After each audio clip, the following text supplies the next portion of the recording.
All right, welcome to episode 2 of the CavCast. I am your host, Nexhex, and today we have a special roundtable discussion featuring some members of our gaming community. For those that don't know, we are the 7th Cavalry Gaming Community, and we are a group of gamers who share a passion for milsim and tactical gameplay. We play a variety of different games, including Arma, Squad, Hell Let Loose, Ready or Not, and DCS. And in this episode, we have several of our members that are a part of our community joining to discuss their experiences, tips, and insights into the world of 7th Cav Gaming. We'll be covering a range of different topics tonight. So without further ado, I'm going to introduce our guests. Tonight we have joining with us Sergeant Perry, Corporal Armitage, and Corporal Rain. Welcome to the show, everyone. Thank you. Thank you. Thank you for having us. Yeah, absolutely. And as always, we have our producer Burton in the call with us as well. So welcome, Burton. Happy to be here. You got it. And we're going to jump right into it. And we're just going to kind of go down the list. We'll start with Sergeant Perry. What inspired you to kind of pursue the 7th Cav, and how did you get started? And then once Perry's done, we'll just jump into Armitage and then Corporal Rain. Sure. So quite a while back, about a year and a half ago, I got into Arma helicopters quite a bit, but it was with some other clan. It was just a group of friends who had played Arma for, years and years and years. It wasn't very big, but they seemed pretty tight-knit, and then all of a sudden they just stopped playing. So, I started looking somewhere else, and I found the 7 Cav, joined up in their Arma 3, division. And yeah, I was kind of hooked from that point. As soon as the Ready or Not platoon started up, I hopped in there, and yeah, I've been in here ever since. Was there a big passion for you, kind of going from Arma to Ready or Not? What was kind of the quick decision to switch over to Ready or Not when they started up? Well, I feel like in Ready or Not, that entire game is almost completely focused around teamwork, like working as a team, and having fun doing that. And I felt like in Arma and flying helicopters, a lot of times it's just you up there, like you might be communicating with people, but you're not always like actually really working with people too much, But in Ready or Not, that's like complete opposite. That's basically all you do all the time, and it's fast paced, dynamic. It's a lot of fun. Yeah, absolutely. I think that's a good way to show the contrast between the games that we play, where Arma is, massive scale. You might be doing something that's an individual operation, like flying a helicopter, a part of, a larger team of airframes. Whereas in Ready or Not, it's all team-based tactics. Everything is done with the reliance on those teammates in the game with you. So yeah, I think that's a cool progression for yourself. And then Corporal Armitage, how did you get into Arma and the Cav in general? So I actually had never played Arma before I joined the Cav. The reason I got involved with the Cav was Bert and I used to play other games together, and he started showing me some of like the operations that the Cav did, and I would watch him play, and he would just kind of tell me about the culture and everything of how the Cav is, because we always kind of went back and forth about culture of different gaming communities. And I got really interested in how the 7th Cav functioned, and I'm like, that sounds really cool. And he's like, do you want to join? Of course, he did the whole join the Cav thing. Classic Burton, yeah. And here I am. So I got pretty involved from there. Wow. Yeah, that's pretty classic, especially for Burton to, one of the guys that has recruited countless people. And I'm sure, between the few of us here have had interactions with Burton at some point. And yeah, it's definitely his attitude to try and bring people in. So it doesn't surprise me that that's how he got you. And I'm just glad to have, more people part of the community. And obviously Arma is a great place to be. So she's a fire team leader now too. Yeah, so you've climbed up some of the steps as well, and you have a unique experience of being a fire team leader. Yep, it's all to my buddy. Yeah, there you go. Look at that, Burton. You got buddies. You're not all alone. Oh, he's my bestest friend. Yeah, we've been friends for a couple years. Yeah, excellent. Well, I mean, that's kind of what's cool about the Cav is you develop friendships before and after. It's not just, like I said in the first podcast, a gaming community. We're more than that. So it's good to know that those ties can last, whether it's in and out of the game. So, and then we also have Corporal Rain. How did you get into 2-7 and Hell Let Loose? Well, I tell you, I'm an old dog. I'm one of the old guys here, and gamed many, many years ago. Been away from gaming for probably 6-7 years, man. I got out of it and didn't even really have a computer. I had a little laptop and got the bug. Started watching some YouTube videos of some first-person shooters and saw Hell Let Loose. I'm like, yeah, I like World War II. Yeah. So I built a rig. I jumped in the game, and probably within the first couple of days of having Hell Let Loose, I ended up on the 7th Cav server. And with like a lot of these games that we're playing, communication is the key. Yeah. And you know how it is when you start in some of these games and you're around people that aren't communicating, it sort of drags. And it got the 7th Cav server, man, and people are communicating and we're working as a team, and I'm prior service as well. And I love that teamwork. I was like, yeah, this is great. And then Adler and Bud started in on me right away. Join the Cav, man. And I dragged them out for probably about 3 months. And I'm like, yeah, no, I was in gaming clans for years. I don't want to do that. But I kept coming back to the server, man, because I was loving the teamwork and the guys, a great bunch of people, and got invited to an op, and I was hooked at that point. And I've been here a little over, well, it's probably close to 2.5 years now, almost, and I love it. It's been a great experience. I've met a lot of great people, and I just have a good time doing it. Yeah, it's that itch, it just, the Cav just scratches that itch so well. It does. And especially after coming out of the dark ages of not gaming for, 6 years for you. Yeah. I mean, coming back to a game like Hell Let Loose that has that massive simulation aspect of combined arms with tanks and infantry and artillery. And then, like you said, finding a group that communicates in a game like Hell Let Loose, it's so pivotal, especially because it's so massive and so multiplayer and everything relies on, communication. That's the difference in really making an experience for someone. So It's cool that Bud and Adler found you and were able to convince you, even though it took a little while. It's good to know that that's what drew you in, and hopefully, you've continued down that same path and have helped other people see the light, whether it's at, Trenched Tuesdays or whatever. But yeah, that's cool. I love that. It's good experiences. And it sounds like everyone's kind of got a little bit of a different experience, which is nice. Yeah. We're going to jump into some more of the little detailed questions now. And I'm going to start with Sergeant Perry, because I think you have a unique insight being a sergeant and having some time with developing games and building up Ready or Not. In your opinion, what is one of the biggest challenges that the Cav is facing today? And I know it's kind of a big question, but what do you think is one of the biggest challenges that we're facing today? And what do you think we could do to help address that issue? Yeah, obviously that's a pretty general question. Obviously, I think recruiting is always our number one priority, no matter if you're thinking for the entire 7 Cav or more specifically your AO. And I think that getting more people working on things like promotional material, that would probably help a lot, especially for the smaller AOs, like or the new ones like DCS and Ready or Not and any other startups. It's very, very helpful to have lots of people interested in making graphics.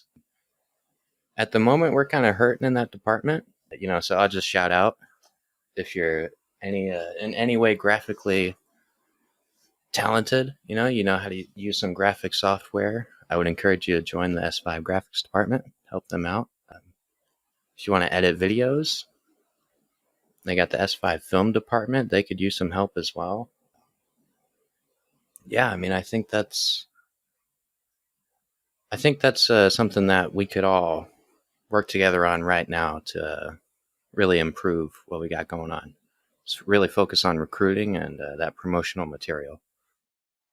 Yeah, I think that's a really good point. And I think that's kind of cool with how we're approaching things now with doing the podcast. A lot of the graphics that you're creating are really high end. A lot of the content that's being pushed out on the front page banner is really high end. We've definitely, dabbled in stuff in the past. We've had really talented people work on things in the past, like Black and, other people that have made content and videos. But it's hard to ever get people united around it. So I think that is a good point, Perry. Like you said, to really get people united around it, find people that are willing to try, and anybody that's, even slightly graphically inclined who might be willing to learn. Those are the people that can really make a huge impact, especially right now when we're in these like years where we're kind of waiting and building up those numbers and just working on recruitment. So I think that's a really good point. And it's definitely a good insight coming from yourself. Like I said, you're building up Ready or Not. A lot of your guys' presence is just playing on people's public servers and then inviting them to like our Discord server and trying to get them to play with us there. So I think those are some really good insights. Corporal Rain, obviously you've been here for a little while now. What do you think are kind of the big helpful things that you do at SPs that kind of keep you up to date with tactics? Obviously in Hell Let Loose, there's a meta and a way to like play the game that's more efficient than other ways.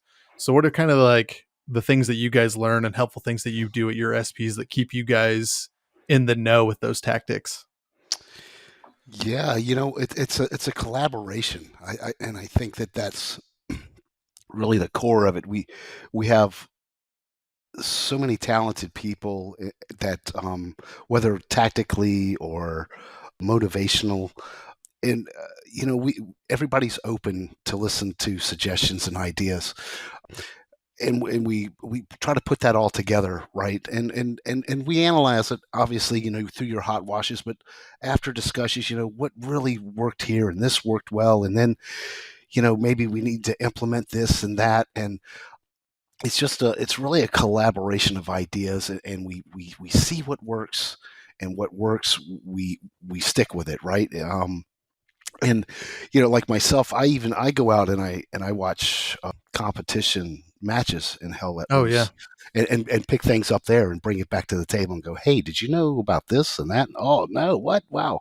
And other people do the same kind of thing. So Yeah. just really the fact that it's we're open to ideas, and nobody thinks that they're above it all and know it all, and everyone's eager and willing to share. I think that really keeps it fresh and open, and everybody's engaged and involved, which is super important to the morale and the health of the team. So yeah. I think that's a really good point too. And I am curious, since you were prior service and since you play Hell Let Loose, which is primarily a player versus player game, how much of the real world tactics that we kind of train on and teach do you think actually apply into a game where it is a little bit more of that first person shooter, fast gameplay? How much of that like real life tactics do you think actually ties into the way that we play games in the Cav? well, that's a great question. So I think it depends. Let me from a Hell Let Loose standpoint, I'll address it that way, right? Yeah. I'll say that the real world tactics that we teach, whether in BICT or in our SPs, right, when we're going over buddy bounding and assaulting a structure and things like that, and stacking up as we're going in the doors and things like that, that's all fantastic foundation work. As far as the way the game plays in the meta, again, it's a great foundation. I don't think it always lends itself to the actual game and the way the game is played at all times. But again, I think it's invaluable because, at the end of the day, we're teaching teamwork and communication, right? So all of those things lead into it. So it definitely has a part. But if we're looking at like a competition style game, and you really have to take the meta into consideration, and a lot of times the meta versus real world tactics don't mesh in some of the games. And it's a game. And Hell Let Loose is a mil sim, but it's got that arcadey kind of feel a little bit to it as well. Similar to Squad and other games of that nature. Yeah. So, but it's invaluable. It's a fantastic training tool. It's a fantastic team building thing. And again, I keep saying team, but that's what it's about, you know. Yeah, it really comes down to that teamwork and communication at the end of the day. I love it. Now, a question for you, Armitage. What do you think are some of the most important qualities for success in your AO? Obviously, you've been in Arma the whole time. You're going on almost 2 years, so you've seen some of the good things and the bad things. So what do you think are some of those important qualities of success that Arma's had and continues to have? So I think one of the biggest things is just the culture in general. Because, we do play, at least on the Arma aspect of it, we play an older game. And, for what it is, we've gotten quite a few good years out of it. But honestly, without the culture and the camaraderie that we have amongst people, I don't think the AO would survive otherwise. I find it's very important because, we have Arma, but we have, other battalions. We have Hell Let Loose, we have Ready or Not. And I think it's important that, we kind of dabble in not just one AO. We go to other people's ops, do other things.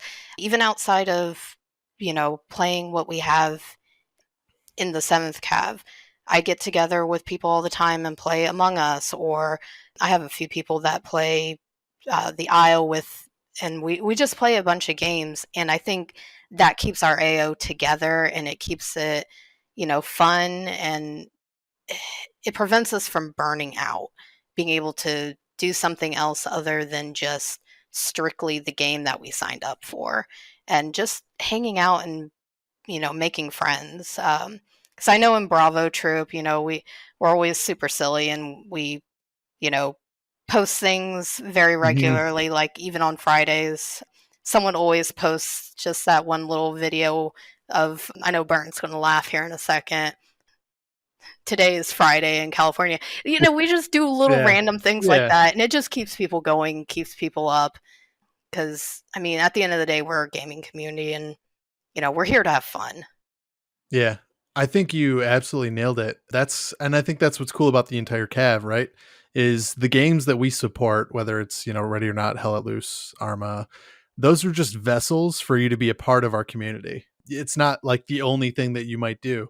It might be what you really enjoy to do, and it might be the one thing that you primarily do. But at the end of the day, it's just that vessel to get the Cav into your blood and get you pumped to do things with the community. It's really more about, like you said, building the community, building that culture off of each other, whether it's Bravo Troop or Charlie Company or Alpha 27 or the guys over at DCS and the way that they play their games. It's all about building that culture, and it does show, especially with the memes that get posted on the Cav barracks or the unique badges and stuff that people come up with for their AOs. It's incredible to me that there's so many people that are so passionate about the different games that we support, because, when you're coming up in the Cav, you're like, am I the only one that's like super excited about this? And then you start running into other people that are super excited and other people that are really motivated to be a part of it. So it's cool to know that it's not just you, and there's, hundreds of us. Right. Let's see. What else do we got here?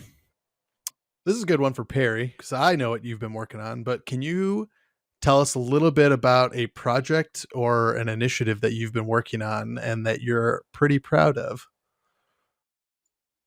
Sure. So I've been working on some stuff for Ready or Not.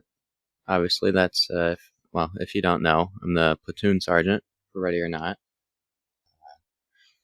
So I've been working on quite a few things to get our stuff developed, but mainly this really cool CQB training map made in Unreal Engine.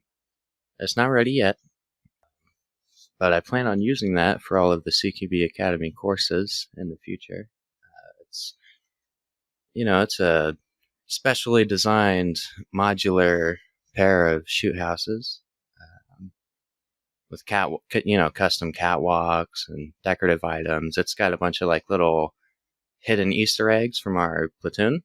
Like the guys chose some items that, kind of relate to them, and we placed them around. Some neat stuff like that. Yeah, it's really awesome. It takes a lot of work. I mean, on average, how many hours do you think you put into it? I mean, it's really hard to say, because you'll have it open all day, and just thinking about, okay, how should I do this? What would be the best way for this to be laid out? Like, where can I put stuff? You gotta fiddle with things every now and then. So how much are you actually working? How much are you just staring at the screen? You know what I mean? Yeah. I mean, at least, over 2 weeks, I would say at least 40 hours. Wow. Probably more. And I took a break from it last week because I had, some other stuff to do. I wanted to finish up the CQB Academy syllabi for all the instructors, because we got this field manual. It's what we train every single Sunday. So we're already all familiar with it. It's already pretty well fleshed out. We just have to put it into the syllabi and get it approved and get the map finished. And, so I took a break from the map. Don't want to get burnt out from it. Started working on the syllabi. Coming up this week, over the next 6 days, I plan on updating the map for this next course that we're doing, CQB Basic, on the 20th. I think, unfortunately, all the slots are pretty much filled up, and we're obviously prioritizing our guys. And 7 have already RSVP'd, so, I hate to advertise it like that, but, there will be more in the future, I promise. It's like getting those little taste tests at Costco or the other bulk stores. You get a little taste. So yeah, just I think getting people hyped up for it is good enough, because I can say from experience, because I did attend the first demo course of it, and I will say the map is fantastic. It is really fascinating to me because I know nothing about developing anything in Unreal Engine, and it looks great. And I assume that it's a lot harder than it looks because you made it look really easy. And I'm very impressed with the amount of detail that went into that map. And for anyone that's curious, maybe we can get it added to the description of the video, but anybody that plays Ready or Not, maybe we can get them the download link for the current setup. That'd be kind of cool. So they could at least go check out what you have been working on for anyone that is interested in it. Not yet. We can maybe Okay, fair enough. Yeah, not yet. We'll give them time. We'll let you finish. Yeah, we have some plaques and 7 Cav insignia and some other additions that are still planned. See, now I'm just talking it up even more. People are gonna really want to see it now when it comes out. Yeah. So maybe what we can do is we can get one of those. Can you do compilations of images on Imager and just post a link to that compilation of images? Yeah, that'd be cool. Yeah, if you could pick some of your favorite shots from it. Yeah, that'd be cool. Yeah, because I got some pretty awesome screenshots that show at least pretty much final product of those areas. So that would be awesome. Yeah, Burton, we'll have to get those added to the podcast description so that way people can see the fruits of his labor. Yeah, totally doable. Cool. Thank you, Perry. I appreciate that, and I think it'll be really cool once that's completed and fully out for everybody to enjoy. All right, Armitage, I got another question for you. So obviously you're in that FTL role, and you've kind of seen, different collaborations and teamwork and things like that. What would you say are some of the strategies that you use as a fire team leader to kind of build that effective fire team in your section? So the first thing is just getting to know the people in the section, because not everyone coming in is going to have the same mindset, and just kind of knowing their strengths. So for me personally, I came back in September after being in the reserves, and I initially went into Abate's squad, and then they were opening up 2-2, and they're like, hey, we need people, do you mind going over there? I'm like, yeah, sure, I don't mind helping out. But kind of just getting to know the people and what they like to do. So one of my friends I have in real life is actually in our squad, and he's never played Arma before joining. And I'm like, well, he was in the Navy, he was a meteorologist, he would probably really enjoy flying drones once he kind of gets used to it. And then I have a new guy who hasn't played ever, so we're working with him, just kind of building him up to different positions, teaching him the weapon systems.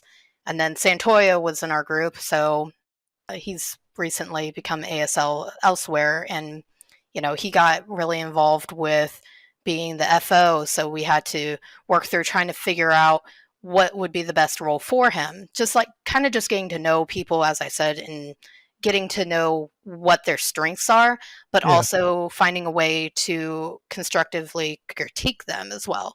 Obviously, my biggest thing is using like a build break build kind of setup, being like, hey, you're really, really, really good at this. Why don't we work on this? And once you get this down, you'll definitely have this. And, it builds people up and makes them excited to like learn something instead of just, laying into someone telling them, oh, well, you did this wrong, or because, we're all here to have fun.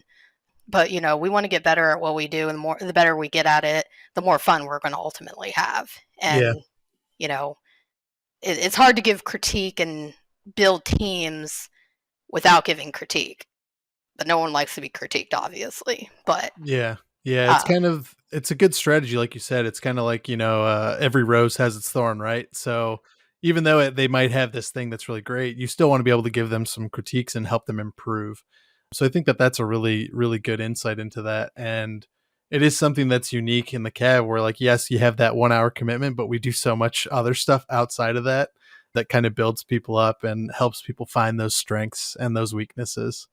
I think that's something that our FTLs, SLs, ASLs, a lot of those first level people that are in those first levels of leadership don't get enough credit for, is the amount of effort and time they put into finding those strengths and helping people build on those strengths. So yeah, that's definitely a really, really good insight into that. And then Corporal Rain, if someone is new and kind of joining into your AO of Hell Let Loose, what is some advice that you would give them if they're like just starting out? They came back after a 6-year hiatus, similar to you. What is kind of your advice to getting them to build on that, and how do you get them started in the AO of Hell Let Loose? Wow. It's been said a couple of times, fun. That's the first key, right?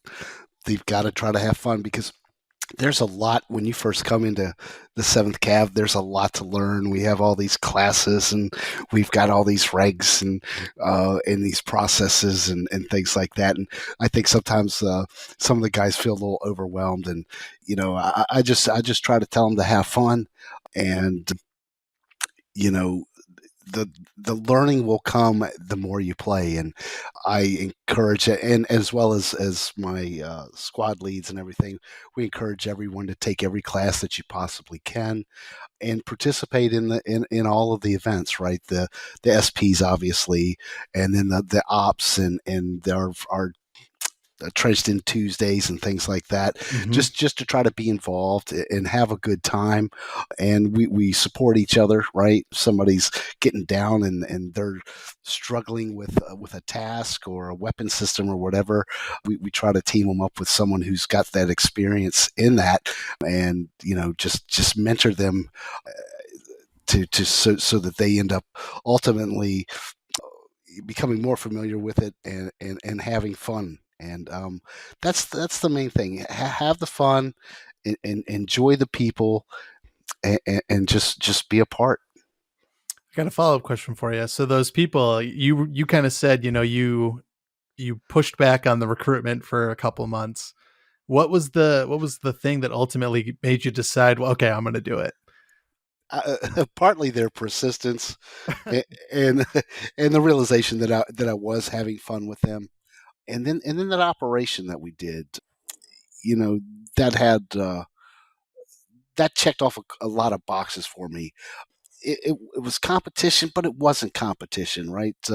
Back in the day, I used to compete in a lot of different leagues, and it was hardcore, And but this, whether we were slaying them or getting our butts kicked, we were still laughing pretty much and having fun.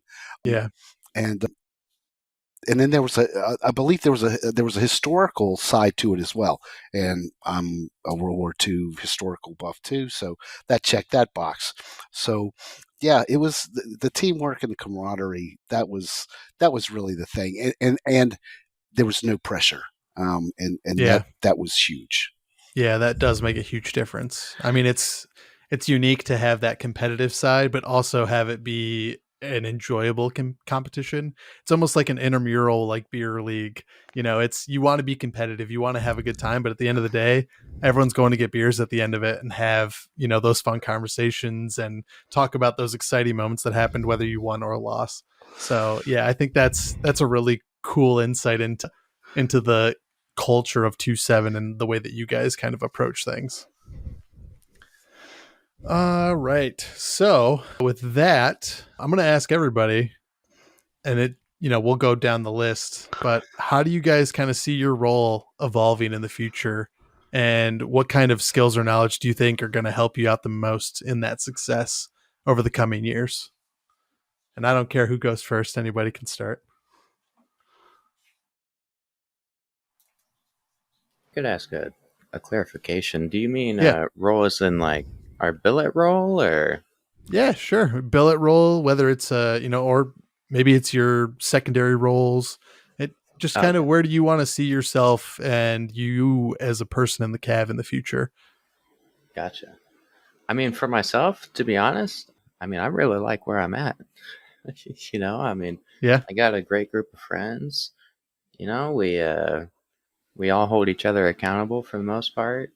I mean, we're all focused on the same goal, just having fun. I mean, it's awesome, it's kind of ideal. Yeah. Yeah, and I'm in this spot where I can help my friends maintain that accountability. I put out a whole lot of material for them. I wrote like our field manual. I kind of interview people on my own through Discord, to pick their brains about CQB stuff. I try and get them to comment on what I've written. Yeah, I mean, I mean, like I said, personally, I'm in a great spot in the Cav. I think I really like where I'm at. I don't plan on going anywhere. Hey, there's nothing wrong with that. I'm happy where I'm at too, and I think as long as you feel like you're making an impact where you are and improving the experience for everybody, that's what's really important. That's what matters. Yeah. What about you, Corporal Rain? I'm pretty much in the same boat. I'm pretty happy where I am. I mean, I've been here a little, almost 2.5 years, and I'm a corporal, and there's a reason for that. Now, I've taken all the classes, and I just, I tell people I'm a hammer, right? And show me the nails, and I hammer the nails, and that's what I do, man. Yeah. But I try to support our NCOs and help bring up the new guys and help in the training, and they know that they can count on me to do whatever we need to help support either the mission that we're on or the training topics that we're doing. So that, I'm that guy that's just there. I'm like the old reliable. I'm gonna do what we need to do, and I'm gonna support the troops, and I'm gonna support leadership to ultimately bring fun and enjoyment and hopefully stability to the unit. Excellent. I like that answer. Yeah, there's something that's really unique and special about those, veteran corporals and specialists that really just keep giving back by being there. Like you said, being that hammer and going for those nails anytime you get pointed at them. I think that that's something that is unique about the Cav too, is we don't force people to move up. If they are happy where they are, then by all means, that's great. And then obviously for those people that are ambitious and want to move up, we're going to support those people and make it happen. So I think that it doesn't matter whether you want to be where you are or move up. We got options for you. And I think you really tied into that very well. So appreciate all your efforts and putting in the time and helping out those newer members and getting them caught up to where you are so they can either, move up from there or continue to doing the same thing and being that useful tool that you are. Absolutely, man. It's my pleasure. And Corporal Armitage, what about yourself? Obviously, you're in an FTL role. Do you have SL sites in the future, PSG, maybe you want to be the next general of the army. What's kind of your goal? Oh, you're talking a little too big. No, I'm kind of with everyone else. I'm vibing. I go, for me personally, I just kind of go where I'm needed. If I see a spot that needs to be filled, I try to fill it. I'm a little bit of a nerd in the fact that I really like to just learn as much as I can about different things. I ask a lot of questions. Sometimes it gets me in trouble. Yeah, I mean, for right now, I'm FTL. I just did advanced leadership course, and I'm planning on, I guess, sticking my toes into the SL slot, see how that goes. And I started getting more involved with like S1. I just recently signed up for S7, starting to get into the teaching role. Just really honestly, wherever I'm just needed, and wherever people are like, hey, we need people, and I'm like, hey, I could potentially do that. I just kind of slip into that, in and out wherever I need to be. So yeah. It's a slippery slope. You better Yeah, watch out. Soon you're going to be making maps like Perry and building the entire I don't think I'm syllabus. that creative. But yeah, and just the biggest thing is just continuing to build morale. I think morale is super important. I think it at times becomes a little underrated, even though people want to Zeus bolt me and frag me for my dad jokes. I feel like, just having that general community and building it, just having fun is very important. Yeah. I think it goes a long way. And like you said, it's good to get involved in those secondary billets and put the time in if it's needed. But obviously we don't want people to stretch themselves too thin. So I think that's a good way of approaching it and trying to fill those roles as needed. And then if, the roles don't need filling, then there's no reason for you to take on more than you can chew. So exactly. Yep. Burton, what about you? You going to be the next GOA? Oh, I vote for it. No. I honestly, if you would have asked me, hell, even just a couple months ago, if I thought I'd ever make it to battalion, I would have, probably said, nah, no way. But I mean, I don't know, if you got a passion and you put the time in, you go places in the Cav, and there a lot of people will say you get out of it what you put into it, and I mean, I'm pretty literally a walking, talking testament to that fact. I've put in a lot of work, I've put in a lot of time, and earned the position that I'm at, and will continue to try to earn it throughout my tenure here. So, my focus on the battalion and on resurrecting social media, getting our presence back out there, and the podcast and all that stuff. I just want to I really want to focus on spreading the proverbial gospel of the Cav. Preacher Burton. That's what it would be. Burton.p, and the P is for preacher. Arby, did you have something you wanted to add to that, or? Yeah, I actually want to sit here and attest to what he was just saying. I remember Corporal Burton talking to me about how he wanted to make some changes and how he wanted to move up, and he was like, I don't know if I could do it. And I'm like, I think you can if you just keep at it, and look at him now. Yeah, I remember that too. I was in S2 way back in the day when Burton was my senior in S2. That was a long time ago. But yeah, there was always the talks of, well, I'm gonna make things better. I'm gonna change this place. Anyway, hey, he's doing it now. He's doing it one step at a time. Anyway, told you I'd embarrass you. Anyways, I do appreciate you guys all joining us tonight. So thank you for tuning into the CavCast. We hope everyone that's listening enjoyed our discussion with some of our fellow members and the group of people here tonight in the gaming community. We do love hearing from our listeners. We appreciated all the comments and reviews on our last video. So thank you guys so much for that. And if you guys ever want to join the conversation, you can always reach out to S5, Burton, Hutch, all sorts of different people are there. We also talk about a lot of stuff on our Discord server. So if you ever want to join the conversation there, you can. Burton, you have something to add? Yeah, you can clip this if you want, but I was thinking maybe you want to throw out a bit of a FYI for the next episode. Oh yeah, I'll let you do that since you have the list, the master list. But we'll do that. Okay. Yeah. Yeah. Let me know when. Yeah, I will. So yeah, anyways, appreciate everybody joining in. Remember, we are more than just a gaming community, as everyone here kind of attested to tonight. We are so much more than that. So whether you're, a new recruit or seasoned veteran, we do welcome you all. And hopefully we'll get to hear from all of you in the future. And then Burton, why don't you go ahead and plug the next episode? Well, next episode is going to have Lieutenant Garish and Sergeant Mazinski, who are going to be talking about S7 and kind of their own general discussion and personal experiences in the Cav. So we hope you tune in then. Yeah, and I think we're gonna try and be live for that one. So hopefully that'll work out. We're gonna do some testing, but hopefully that works out and everyone will get to listen in live if they want to. So yeah, stay tuned for that. And again, thank you all for listening, and we will see you on the battlefield.